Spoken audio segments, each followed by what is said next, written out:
indoctrinate kids with no bullying. This is, and we're not doing it to even sympathize with the killer. We're doing it to save lives. Kids are gonna bully, but people are gonna bully people. You can't avoid it. Should we punish bullying a lot harsher than we do? Because, for example, you bully a kid, you make the kid cry, make them feel depressed. What, you might get suspended for a week or 2 days, or even just flogged in the principal office. Flogged. I used to get flogged a lot in high school. Hey. Flogged is like whooping, right? Is that what it means? Yeah. Should we went to a nun school, that's why. Even though I actually went to the only school in Trinidad that was both a public school and a Catholic school. It was called the PSRC, Public School Roman Catholic, but whatever the case may be. Should we increase the punishment for kids bullying? Because it seems that with all these different guys, they all say, listen, I was bullied. And other people around them say they were bullied. Like all these guys' friends, the killer in the Colorado incident, they weren't sympathizing with him, but they was like, yo, the nigga was bullied. And he was kind of a normal kid. He was bullied so much for the way he spoke, for his name. He has a funny ass last name, how he looked, and he kind of went into a shell and kind of became a completely different person. Not that we're sympathizing with a guy who killed 10 people, but can we do something 10 years behind to make sure those 10 people don't die? Because at the end of the day, that's the correct goal. For me, bullying needs to happen. I agree. It kind of weeds out the kids that are the weaker kids, and the kids that are moderate, and the kids that are stronger, that are willing to say something to the bully that's kind of attacking that the weaker kid. I think bullying is almost like the same thing as someone getting like a social participation trophy because you competed in a Kings Bay football game. Not bullying. I think that if you are the one that's getting bullied and you're not saying anything at all, it's just like you getting a social participation trophy. It's okay if you get your ass whooped. Yeah. It's going to teach you that I don't like this feeling of getting my ass whooped. I'm going to figure it out by asking a coach, asking a dad, asking someone in the community that resembles a fatherly figure or a motherly figure. It doesn't matter. And then you're going to figure it out from there. So how, as you said, it weeds out the weak kids, and we want to have, we're all going to be fathers all day. I'm sure we all hope to have male kids. We all hope to become strong men. But what about those little kids like this one who decides that they're weak and they don't have the strength to stand up to it?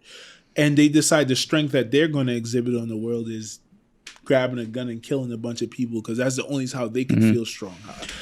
If we agree, because I agree that bullying builds character. It built my character. I'm sure we were all bullied in little ways, and it built us up, even by our family members. You're from an old school Italian family. I don't know how Jewish families are, but I'm from Trinidad. We get bullied. I know Italian parents are reckless. You get, but I was called fat. I was called the F word, the other F word by my own family. But it builds character. How do we address the kids that decide that they can't take bullying? If we agree that it's necessary, or is it just is it like the speeding? Is it like if we were to, Andrew Schultz said this, I'm not going to take credit for it. If we were to reduce the speeding limit to 10 miles per hour, there would be no car crash deaths a year. None. There would be 0 people that die from car crashes. But we kind of chalk it up to efficiency. That, you know what?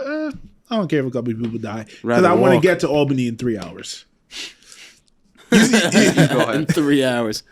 I just think no matter what, as you grow from when you're born to where we are now, you're going to deal with people who don't like you, who have something to say about what you got going on. No matter what, there's no avoiding that. And I think we need to teach the people who are the victims to figure out, like you were saying, figure out how to figure out how you want to feel as somebody. We got to learn. How are we helping them? How are we? Yeah, how are we helping them? You're telling them to go figure it out, but who's telling them to go figure it out?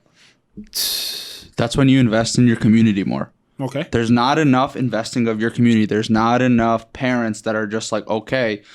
For example, I'll get back to my point. How many times have you heard, oh, my parents work all the time. They don't really have too much time for me. Like, that happens all the time. There has to be an individual in your life that you look as a community leader, a father figure, a mother figure that you can go to and be like, hey, I'm struggling here. This is what's going on. Can you help me?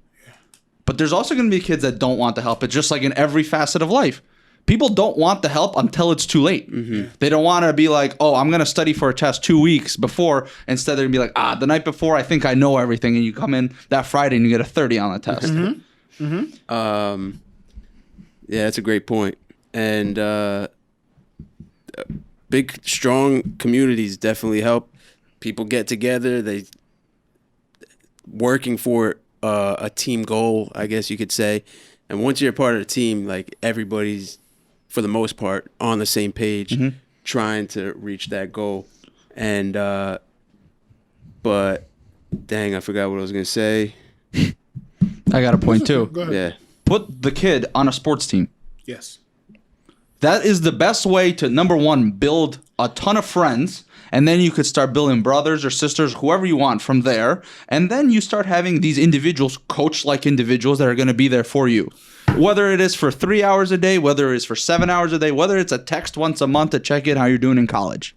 Yeah, I'm not going to lie. I just thought you said the most genius shit. Thank you. I was going to pose the question of, let's check to see if any of these mass murderers have been on sports teams. But the guy in the Colorado shooting, he was a on wrestler, you wrestling said. team. He was. But wrestling, that's a gay sport. Does that count?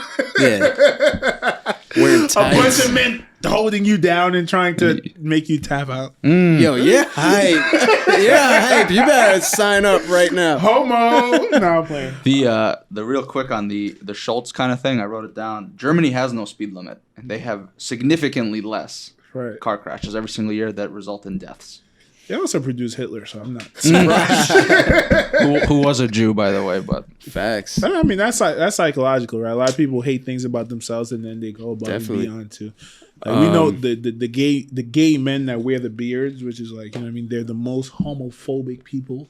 But it's all because they want their sphincters opened up a little bit.